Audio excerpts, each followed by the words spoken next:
It's important to acknowledge what you don't want because that gets rid of the pointless work. Because if you can find that thing, then everything else becomes a lot more clear. It's not like the end of hard work for you, but it's just the end of pointless work.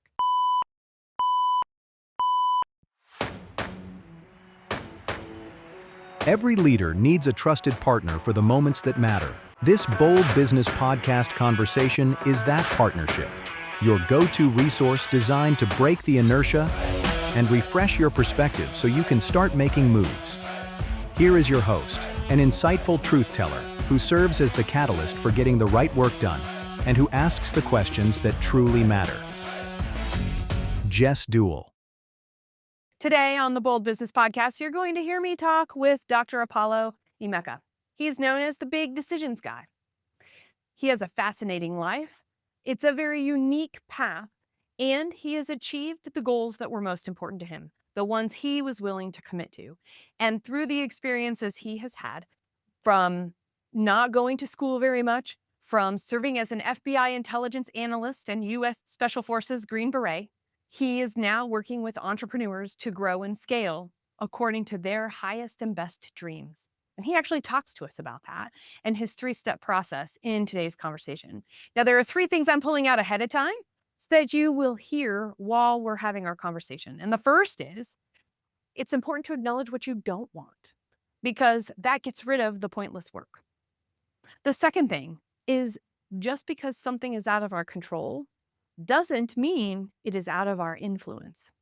And the third one, when we can reframe and learn from our failures and mistakes, it's because we recognize what the basics are and we've chosen to master them, to grow. I'm excited to be talking with Dr. Apollo today, and let's get to our conversation. Do you consider yourself an accidental entrepreneur? I No. didn't think so, but let's just start right there. So you're not, but do you work with accidental entrepreneurs? How would you define an accidental entrepreneur? I was guided to this path and listened. It was not my choice. I was going to be a scientist in a lab, Apollo. Okay, what kind of And scientist, what kind of lab? biochemistry solving rare children's diseases. Okay. Mm, Yeah. And making some progress on bringing peace and change to these people whose whole lives had been upended. By the time I was 2 years into college, it was a 180-degree left college and moved across the country and was part of a startup. And that was the end of that. So accidental, yes. Tap on the shoulder, yes. Do I feel like I had 100% choice in listening and doing it? Yes.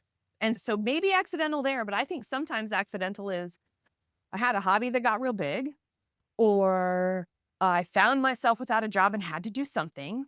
With that, does anything come to mind for you? one of my core values is intention, Hmm. and I'm the big decisions guy. So I help people make big decisions. So in situations like that, I think that our world, our education, and most of the time our parents, our peers do not encourage us to become entrepreneurs. I agree with that. And most of the time, especially if you're going to be an entrepreneur for the long run, it's got to be a conscious choice. Now, you might love baking pies, and someone says, "Oh my gosh, I would love for you to cater my event." And you might be an accidental entrepreneur for a weekend, but you have to put some serious intention behind it and make a big decision to really become Mm. an entrepreneur and invest in yourself and have a professional commitment in that way. That I think that you can maybe start by accident, but even if you're starting by accident, if you're starting by accident, if somebody asking you to cater an event after you baked a bunch of pies gets you to do it, it's probably just pulling on a thread that was already there. And that if our society was different, if our education system was different, if being an entrepreneur, especially 20 years ago, 30 years ago, 40 years ago, wasn't viewed as this alternate, crazy, risky path, then I think you'd see a lot more entrepreneurs. So that accidental thing, I think, is just, oh, wait, I can actually get paid to make pies? Oh, wait, I can actually get paid to do this thing that's a passion of mine or that I find really interesting. So I don't know that in my eyes, it's not as much an accident as it is just an awakening to the Mhm. idea that it's even a possibility for you. Okay, so I want to talk about that a minute because you're talking about education and you're talking about society.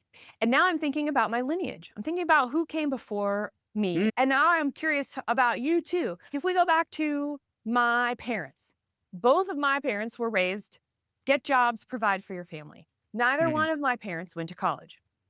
Now, if you look at my grandparents, all of my grandparents and my grandparent in loves went to college. And let me see. One went to the actually, that's not true.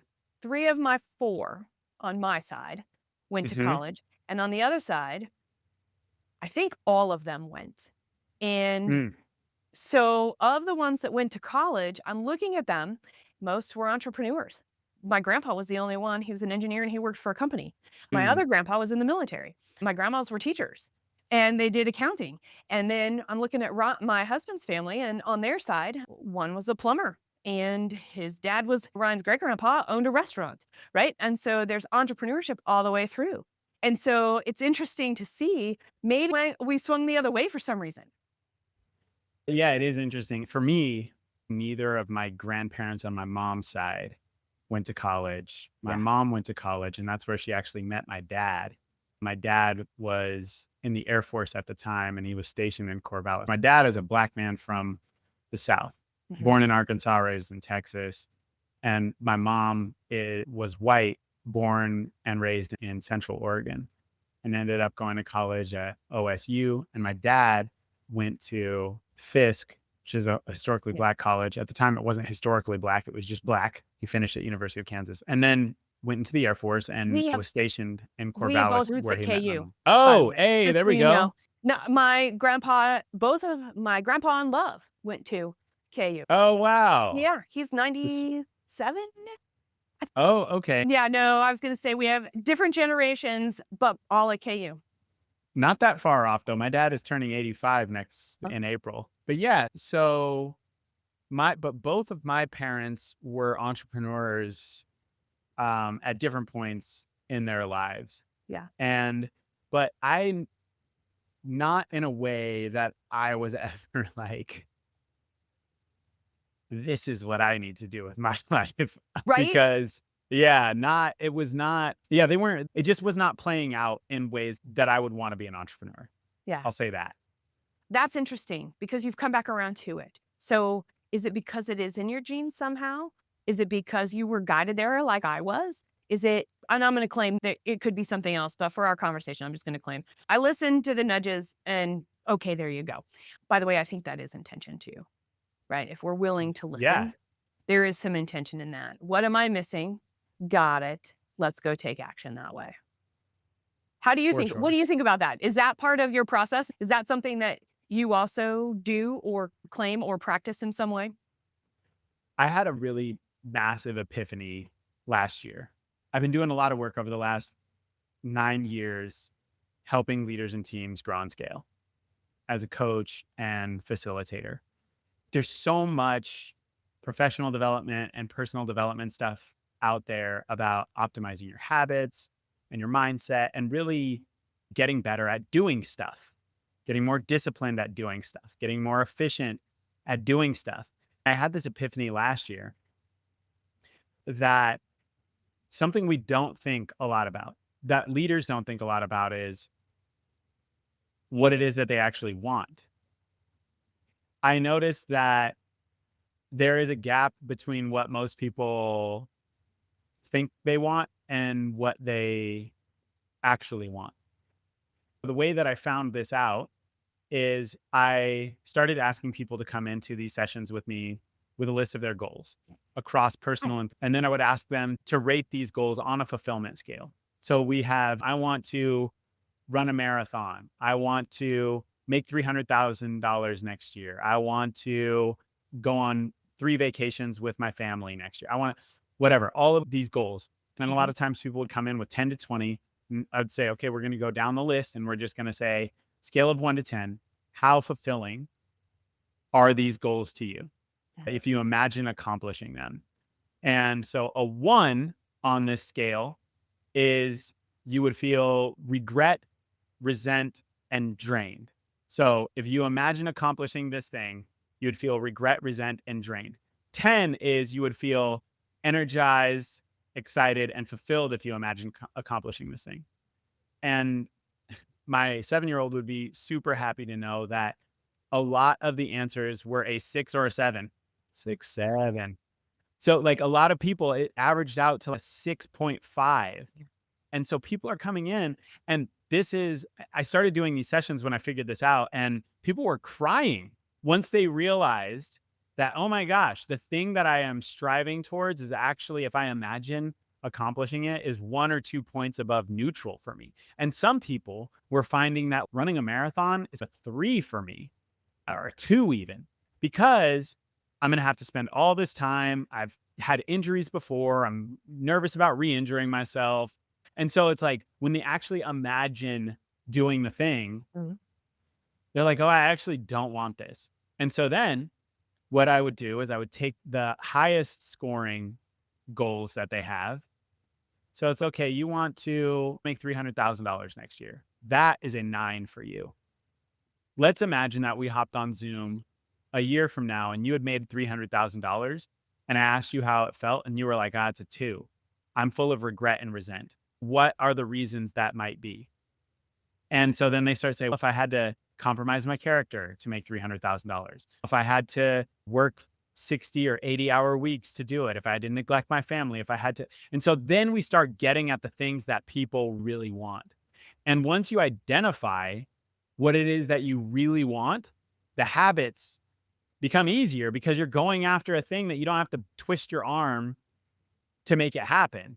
The path becomes a lot more clear because it is this, not that. It is $300,000 without working with jerk clients, without working more than 40 hours a week, without this, without that. And so once you start to add all these criteria and create this 10 out of 10 fulfillment scenario, then the path even starts to light up and you can figure out exactly what's a hell yes on your path and what's a hell no on your path. That's how I think about things is how do you get to that 10 out of 10 in fulfillment? Because if you can find that thing, then everything else becomes a lot more clear. And it's not like it's the end of hard work for you, but it's just the end of pointless work. Because you're like, at least this thing that I'm struggling through and striving towards is something that I really, truly, deeply want and not something that I feel like I'm supposed to want because my parents think I should do this thing or because my spouse or because my colleagues think I should do it.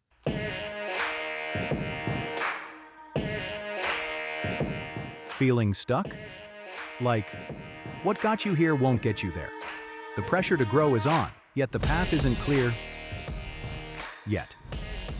You don't have to walk that path alone. This is the Bold Business Podcast. Like and subscribe wherever you listen. Your host, Jess Dewell, is the strategic partner you've been looking for, asking the questions that truly matter. It's time to break the inertia and get the perspective you need to make your next move. You are listening to the Bold Business Podcast. This is Jess Dewell, your host, and today you are listening to my conversation with Dr. Apollo Emeka.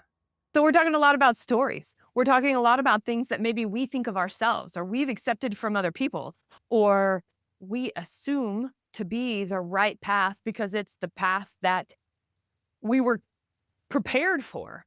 And Yeah. I love to turn those things right on their heads. So I'm listening to you and I'm thinking, oh, look, we're talking about communication. Communication is a skill that we do every day. And I'm going to go back to your value of intention. One of my personal values is honesty. And so if we take those values and we show up here with this concept of communication, now I'm like, I don't like the word soft skill anymore because I don't think soft skills are right. I think these are the human skills that allow us to connect, to be honest and intentional and honest, to move through the world toward this fulfillment that you've just described. And maybe every single listener and watcher ought to take 10 minutes this week. That might be my challenge of the episode. Can you take 10 minutes this week? And can you start doing this process that Apollo laid out? So you can see, and can you be intentional about it? And can you be honest with yourself about it? And if not, you know who to call. Right. I love it. And you put on your YouTube channel, there's a Yeah. video that says sometimes doing all the planning out every single step can get exhausting and paralyzing. And so what's the next step? How do you take that next step? And so for me, every single one of my clients, the first thing that we do is we create their big decision. Yeah. And that big decision covers what they want to accomplish in 4 different domains: Mhm. health, relationships, impact, and wealth. And so that's the first thing. And so we create this big decision that sounds like a toddler's run on sentence.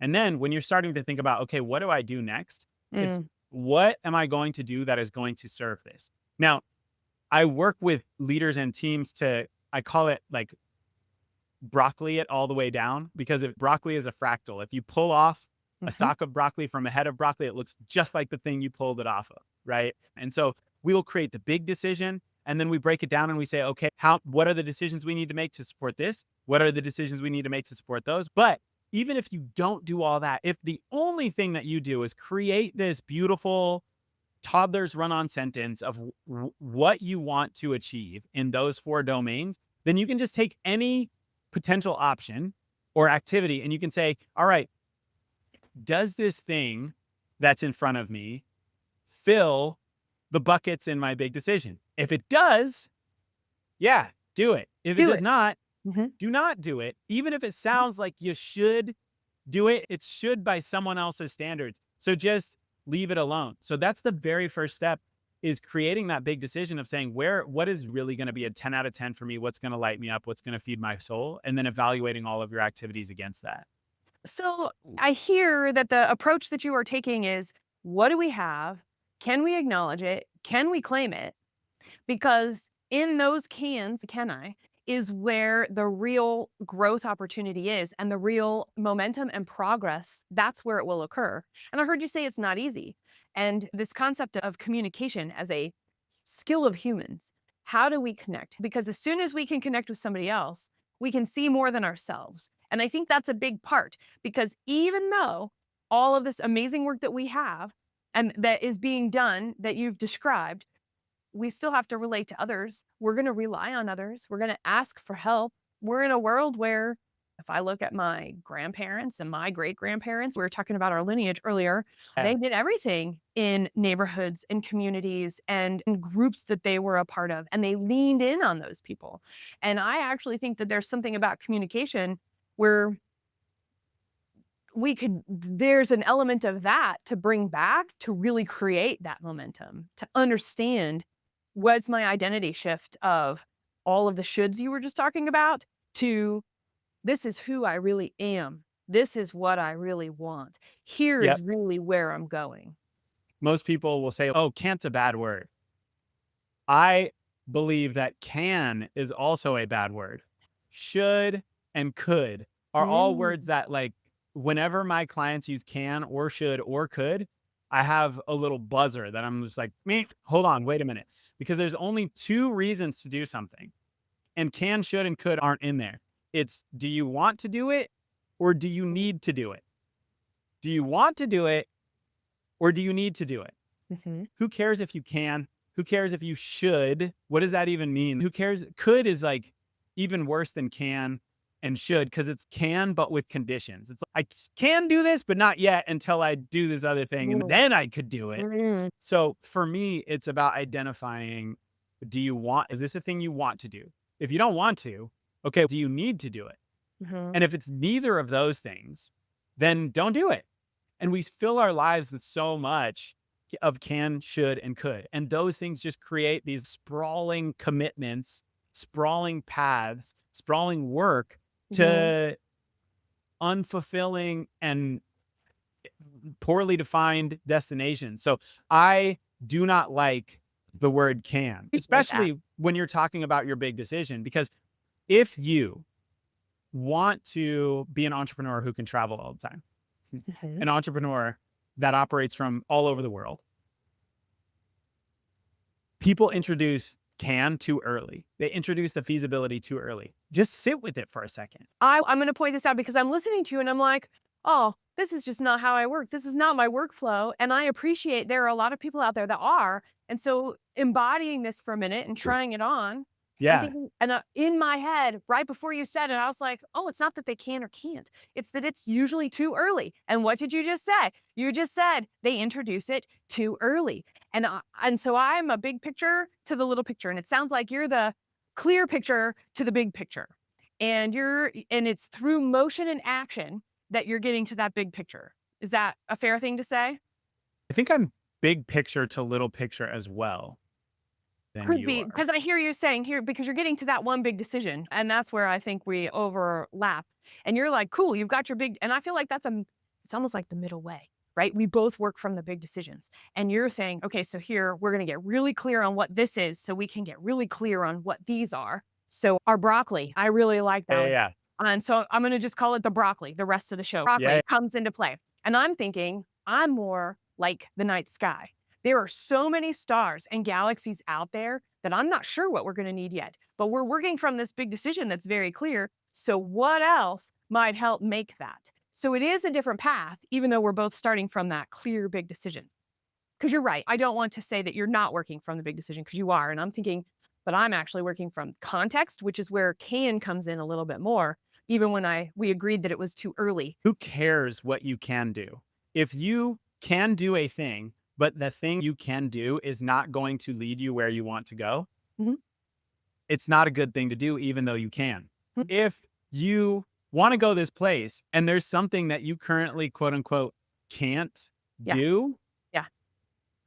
then you need to, who cares if you can't do it because you want to go this place? So you're going to have to figure out some kind of way to turn that can't into a can, right? And the environment can do that. Look at interest rates, look at tariffs, look at Yeah. whatever. So a lot of things that were cans a year ago are can'ts today. And a lot of things Yeah. that were can'ts a year ago are cans today. So that's why I just think that people go to can way too early. Mhm. Hey, you want this thing? Let's sit with that for a second. Allow yourself to want what you actually want. And then the second step in my process, which is just 3 steps, is now we say, okay, what is absolutely required in order to get there? So for you to be a traveling, digital nomad or whatever, okay, if that's the thing that you truly want, that's your 10 out of 10 is waking up in a different country every couple of weeks doing your thing.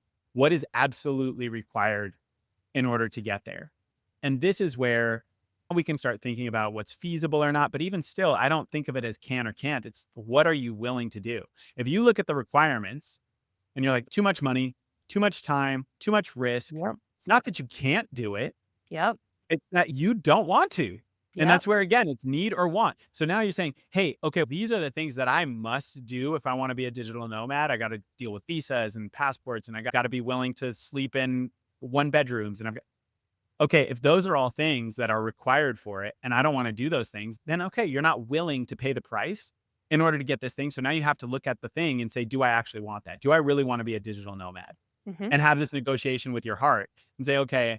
And if your heart wins and it's like, yes, damn it, you actually do want this thing. Okay, then now your head has to figure out how to make the visa thing work, how Mhm. to make the accommodation thing work. And we're talking about what is and isn't in our control. That's actually where the second step that you're just talking about is really what it boils down to, right? What is and isn't in our control? What do we influence and what are we unable to influence? And are we willing? Part of my background is in US Army Special Forces. Yeah. And there is, when you're going through what we call the Q course, the Special Forces qualification course, when you're going through the Q course, there's this thing on the front end of it that's like a week or 2, I can't remember, orientation. It was one of the most impactful things. It was a before and after moment in my life, really, was in this orientation. In this one session, we're sitting in this big auditorium, and they had these different Green Berets coming in from different kind of eras, giving us their perspective and their advice on the road ahead. And one of the guys said, "Can we use colorful language? Is it, Um, will I get beeped? Should I beep myself?" I was gonna say, Um, beep yourself. okay. Okay. This guy comes in and he's got like maybe 8 slides, and they're just like blank white slides with a black letter sentence on them. They're not fancy slides at all. And he Yep. had these sayings. And one of the sayings was, control all the controllables and influence the ish out of everything else.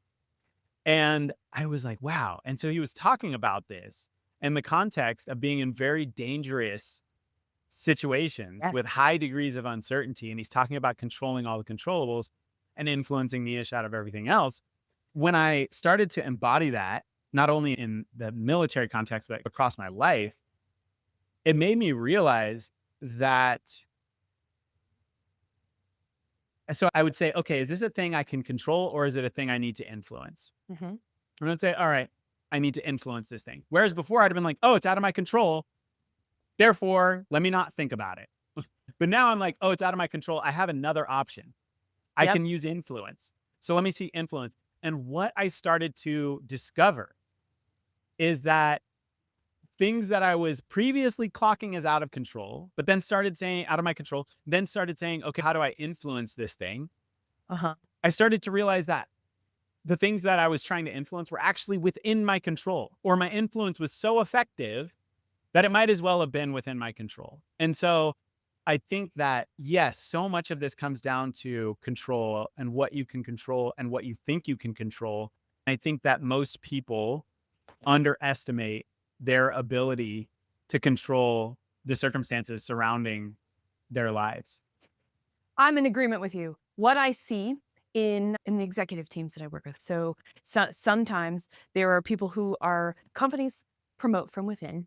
And yes, there's definitely a transitory piece to that too. Regardless of if you're working up through the ranks and part of a program within a company, or you have achieved all of these different things, it comes from stepping into situations that are messy and figuring Yeah. them out. And that's actually what you're Yeah. just talking about, which, by the way, is 100% running and owning a business, scaling a business, getting through the valley of death, getting to that first acquisition, staying on or not when you've got that first influx of income or investment, whatever that is. And how do you get to the next? Every single piece of the path for running and scaling a business is all about, I don't know what I'm doing here in an essence. So I'm hearing you say, so how do I influence it to find what's in your control to navigate the way through? Well, if you're doing something that's serving one of those decision monsters, it's a distraction. If you're doing something that's serving your big decision, that's a 10 out of 10. It's on point. It's righteous. It's a righteous activity. So if you're doing something, because if you're going after the car or the shoes or the house or the title because of what you think people are going to say about you, that's a distraction. And it's usually a costly distraction. It usually costs you a whole bunch of time, money, energy doing things that you don't want to do to get a Mm. place that you don't want to go. And so that's why, again, it's so important to ask that question: if I accomplish this thing, or if we accomplish this thing, where are we going to be on that 1 to 10 scale? And it's really powerful with teams when, if you can get a team to look at a decision and say, this is a Mm. 10 out of 10 for me, and everybody's saying that, it's so powerful. And it becomes so much easier to figure out, again, what's righteous activity, what is worth committing resources, energy, attention to, and what is just a distraction. What are the things that we're doing just because we think we should? Because Mhm. most companies in this stage do such and such, therefore we should too. We want to get at, okay, what's going to be truly fulfilling? Do you Mhm. want to do it? Do you need to do it? So give me an example from your journey. I did not go to a lot of school growing up. Past fourth grade, I probably went to about 30% of school because my parents put a lot of trust in me as a child. It's funny because my dad still has some letters that he wrote to the school when they were going to pull me out and homeschool me, even though I did not get homeschooling. And it was just like, Apollo does not like that he has to raise his hand when he wants to go to the bathroom, and he just feels he should be able to relieve himself freely. Like it was literally stuff like that. So my parents they put a lot of my own, we talked about natural consequences earlier. I got to experience a lot of natural consequences growing up because they just like, all right, that's what you want to do. Okay, go for it. So I didn't, but as a result, I had a lot of understanding of cause and effect. When I do this thing happens. When I leave school too long, I realize I can't read. So I got a lot of that. But I had these dreams of either being on Saturday Night Live or being in the FBI because I loved X Files and I loved Saturday Night Live. So I was like, I looked at the TV and I was like, these are how I'm going to, these are my career choices right here. And so those were my 10s, either one of those.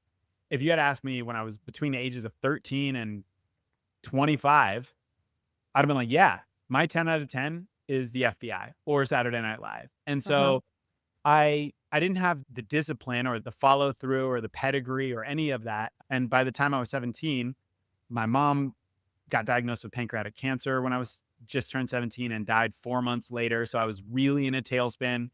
It was clear I was not going to graduate from high school. And so my dad signed for me to go into the military at 17.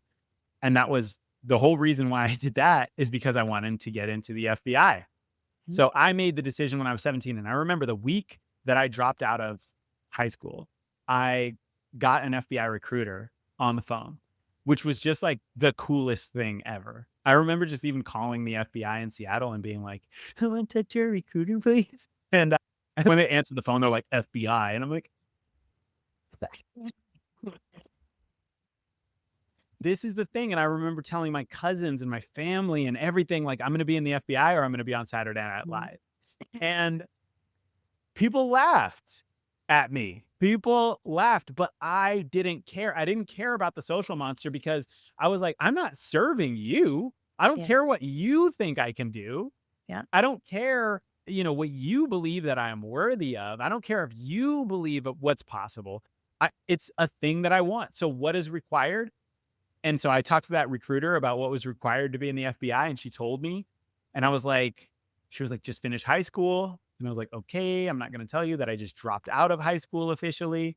And she's like, go to a really good college. I'm like, no really good college will take me. Get really good grades. I've never gotten really good grades. He laid all this out. But again, I didn't, hearing this stuff didn't make me think, oh, maybe the FBI is not for me. And maybe hearing this stuff didn't make me think, oh, I probably should keep it to myself that I want to join the FBI.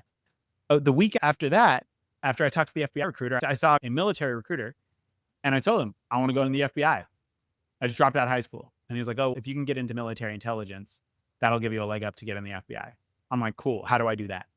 So that's what I ended up doing. And by the time I was 25, I was in the FBI.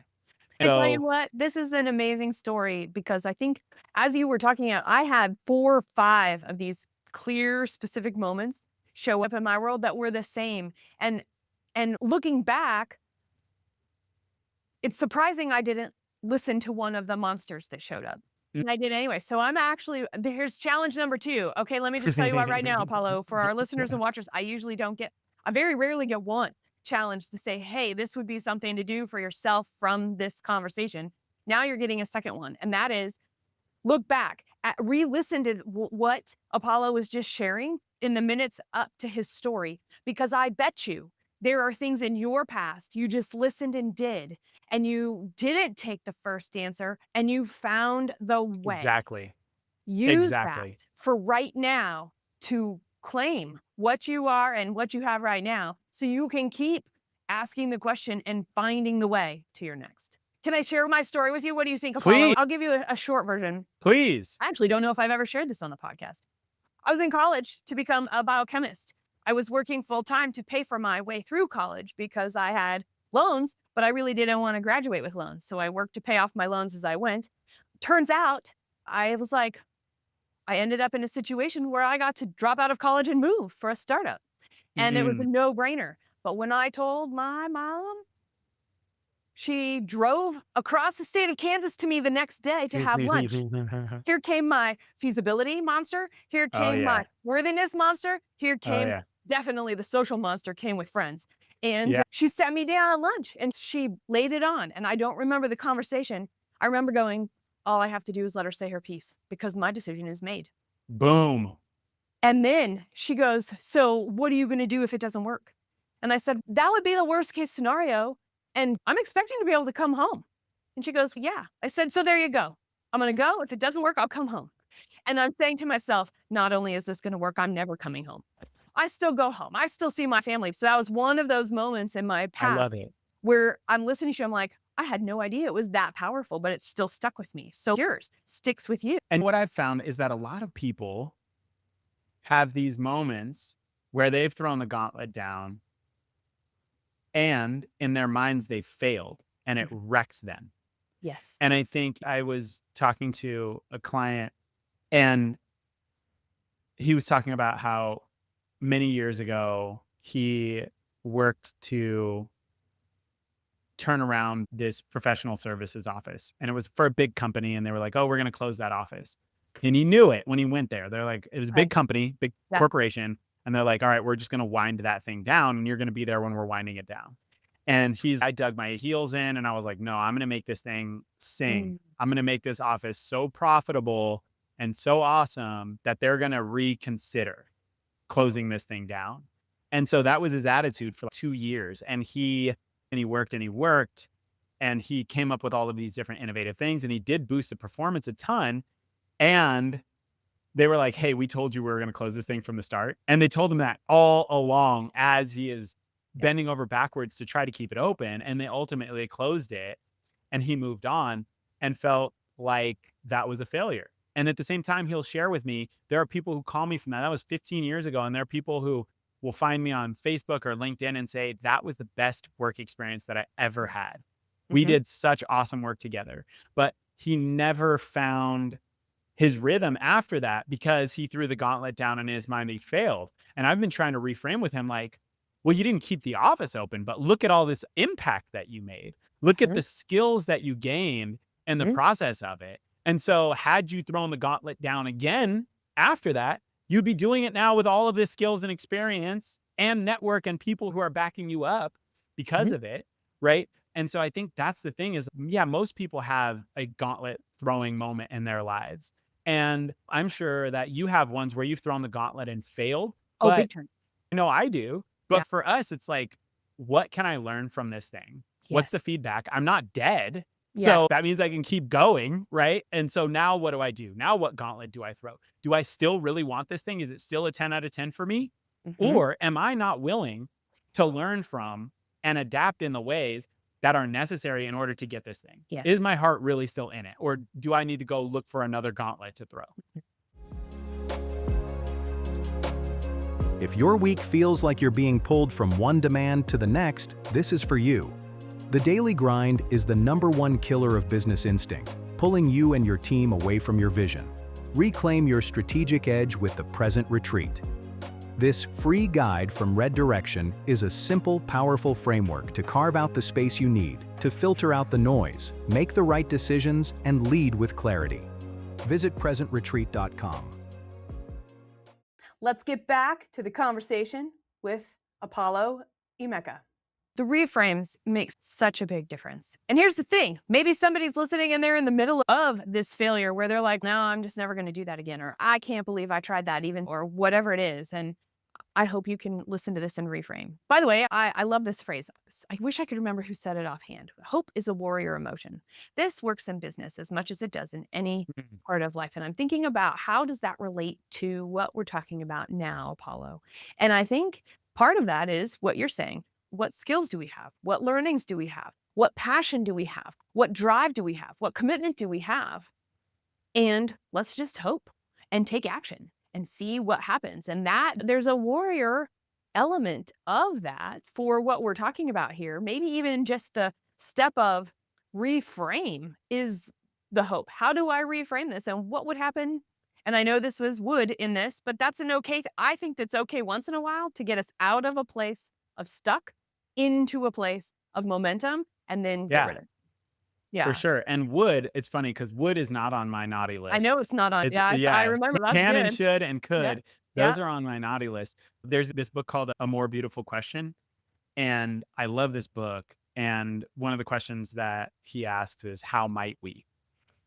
Opening things with how might we? And I think that's really positive and effective because, again, it's the next step after you say you want a thing. Okay, I want this thing. It's not saying, can I do it? It's creating this binary situation that's based on a snapshot of who you are right now and your capabilities and resources right now. Instead of going that simple, it's how might we? What would it take? What would need to occur in order to? If you want to advance, you're going to have to step into a new situation that you haven't encountered before. So if you are using what you can do, guess what? The things that you can do are getting you your current results. That's right. Your current trajectory, your current destination. So that's why can is so dangerous, because what can you do? You can do all the things that are getting you what you have right now. If But you you don't grow. want, but you don't grow and you don't get to a different destination. The phrase that keeps coming back to me is, okay, so as part of this reframe and only using what we know, limiting, we're talking about it. You are demonstrating that through what you are sharing. Back to the basics is coming to mind. Yeah, Like, absolutely. how does Absolutely. that fit into this to be able to pass what we can do and into what we're commit to do? I love it. When we talk about back to the basics in special forces, we talk about being masters of the basics. Right. And so being masters of the basics is what differentiates elite military units from mediocre ones, is that we take the basics really seriously. And if you look at sports teams, focus on blocking and tackling, the basics, right? It's not Yeah. fancy trick plays, it's blocking and tackling. And there's this sports analogy that I just discovered that's I love almost as much as broccoli and pulling the stalks of broccoli off to create your plan. But I have to tell you about step 3 in my process first before I introduce that. And step 3 is, so step 1 is decide with heart. What's the thing that's going to be a 10 out of 10 for you or your team if you're doing this as a group? Step 2 is what's required to make those things a reality. And again, this is where we're avoiding can, should, and could. We're saying, no, what absolutely has to happen? I like to say it's like a passport item. If you show up to the airport with your bags fully packed and all your tickets purchased and no passport, you are not going. So all of that busy work that you did, all of those things that you did because you can do them, are a waste because you didn't do the thing you have to do, which is you have to have a passport if you want to go on international travel, right? And so what you want to do is you want to identify what are the requirements. That's step 2. What do you have to do in order to get there? And then step 3 is what would dang near guarantee that you get there? And people have a hard time with this one, but I love the baseball analogy on this. If we take baseball, for instance. I love baseball. Oh, that's funny. Okay. All right. Okay. You're going to be, I don't love baseball, so you're probably going to be able to do more with this than I can, actually. But if you want to win in baseball, you have to get runs. If you want to get runs, you have to get on base. If you want to get on base, you have to get base hits, right? So getting people on base is a requirement in baseball if you want to win the game, right? And once you get on base, every time that ball is hit, you got to sprint your buns off to go get to the next base, right? So that way you can eventually sprint home. Now, if you're on base and someone comes up and knocks it out of the park, sprinting is no longer a requirement. You can take your sweet time. You can jog around those bases. You and whoever else was on base and the person who hit the ball, right? And so those are what I like to call game changers. Step 3 is like the home runs. But now you don't want every single player who gets up to the plate to swing to try to hit a home run, right? Because more often than not, you're going to strike out or you're going to hit a pop fly that is going to get you out, right? And so you want to be able to, the requirement is that you get people on base. A game changer is that you sprinkle in these folks at opportune times who can knock it out of the park, that now just made your requirements of sprinting home irrelevant, right? Everyone is guaranteed to score when that next person gets up and hits a home run. And so that's how I like to develop strategies for individuals and teams, is this healthy mix of what's a base hit and how do we make sure that we're getting all the base hits so that way you're getting lots of people on base? And how do we make sure that you're also every now and then taking these big swings that put 4 points on the board instead of just getting somebody on base? Can I add to that? Please. I'm also thinking about this. When we have that mentality, we're asking the universe to step up and give us their best. And guess what? Some of the reasons we get to advance in our bases in baseball is because of errors of the other team. And we are setting ourselves up for good luck here. We are setting ourselves up Yeah, to be at the right absolutely. place at the right time. So I'm going to take your baseball analogy. I'm going to put a little I twist on love it. it. There's some luck in that too, because when we're on and when we're doing everything and when we're at our best, mastering the basics, For showing sure. up and understanding this, you're right. It's basically guaranteed. It's up to who makes the least mistakes For Can the other sure. team make less mistakes than us when we're out there? I'm hearing preparation in that. I'm hearing not only commitment, but preparation of doing the appropriate and the right work, not just any work. Absolutely. So for me, when I was training for special forces, I was an intel nerd. I went into the Mhm. military intelligence, and I was training to be a Green Beret and to get selected and then go through this super long pipeline. I realized that the basics, in order to be successful in that environment, were to be able to carry a lot of weight over long distances. And so it's called rucking.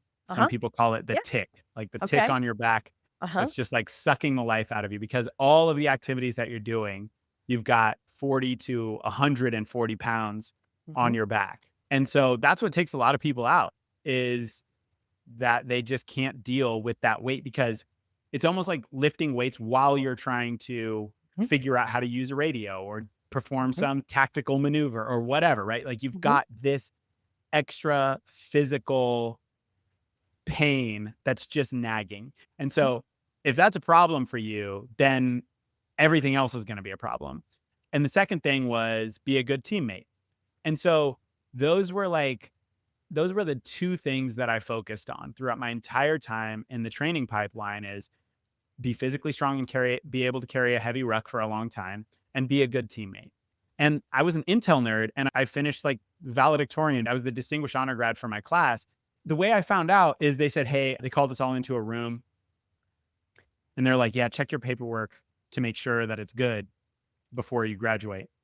And I looked at my paperwork and it said that, oh, Army Commendation Medal for a distinguished honor grad. I was like, my paperwork is not correct. It says that I got an Army Commendation Medal for distinguished honor grad. And like the guy takes it and he's like, that's because you're the distinguished honor grad. And he hands it. That's I was look, like, what? It was such an administrative process. again, that amazing accomplishment. Oh, Exactly. But oh, again, it was like, it was oh, not because I did all the things right. It's because that's why earlier when you asked me, am I big picture or clarity or what, I'm like, oh, the big picture. What does it take in order to be successful in this yeah. environment? You have to learn how to speak another language. You got to learn a technical specialty. You have to understand tactics and combat, all of this stuff. But if you can't deal with a bunch of heavy weight on your back, Mhm. all that other stuff becomes way Doesn't harder. So I matter. was like, all right, I need Yeah. to be a beast there. And if you can't be a good teammate, then people aren't going to want to help you. Yeah. People are going to actually, you can vote people off the island in special forces training. And so Mm. I was like, okay, those are the two things that I need to focus on. And just really focusing on those two things made me the distinguished honor grad, where a lot of folks were trying to check every box and be the most badass tactical combat. And I focused on those two things. And so that's where I really strongly believe in being able to look at the big picture, look at what you want, look at what's required, and then do the things that are required. And every now and then, bet on some game changers, take some big swings that are going to really give you a huge advantage in getting there. It takes us back to the very beginning where we were talking about communication and the intention and honesty that goes into communication with each other. And that's impressive. If I were to ask, if I were to say, you you decided what your basics were to master in that situation. Yeah, because and this is the thing that's so hard is no one has a crystal ball. And so even some people get hung up on requirements and Mhm. game changers because they're like, how do you know? Yeah. And it's how else are you going to focus your resources? You have to make decisions about what's going to matter and then start moving in that direction, start investing. And if you notice that this thing that you thought was a requirement, you're actually moving the needle without it, stop doing that other thing. It's clearly not a requirement. Or if you think you've identified all the requirements and you're going along and things are not moving, you're clearly missing something. So now we have to figure out what is the requirement there. And it's about, yes, deciding, do we believe this is required or not? Yeah. So what makes it bold? What makes it bold to tell a high growth founder or entrepreneur that their path isn't through innovation, it's through mastering the basics? I'm going to put boring in air quotes.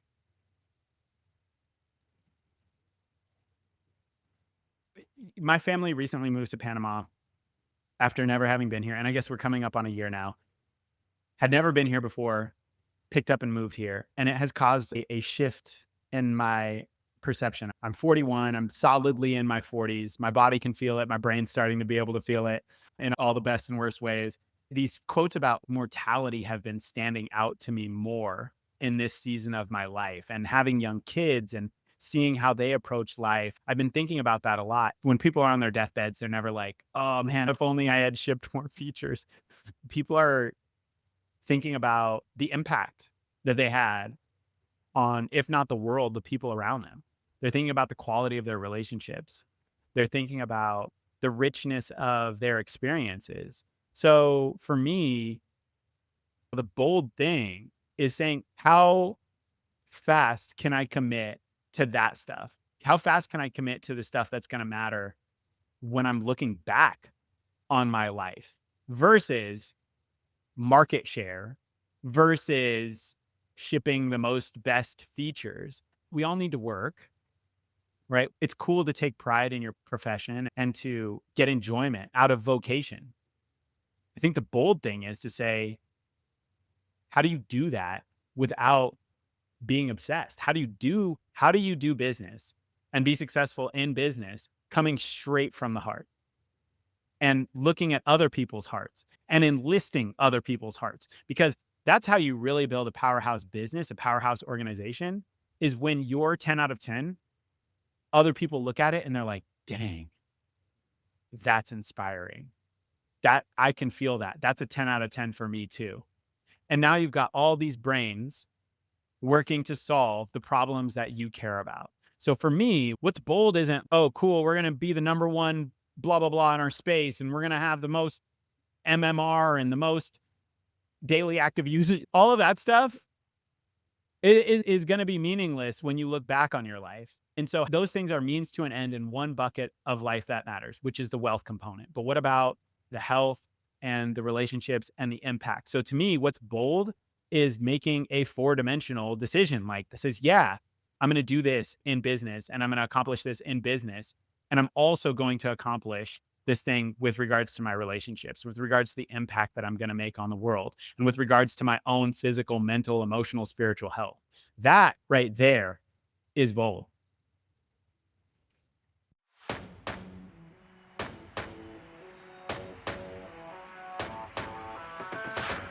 And that brings us to the close of another powerful and fresh perspective on the Bold Business Podcast.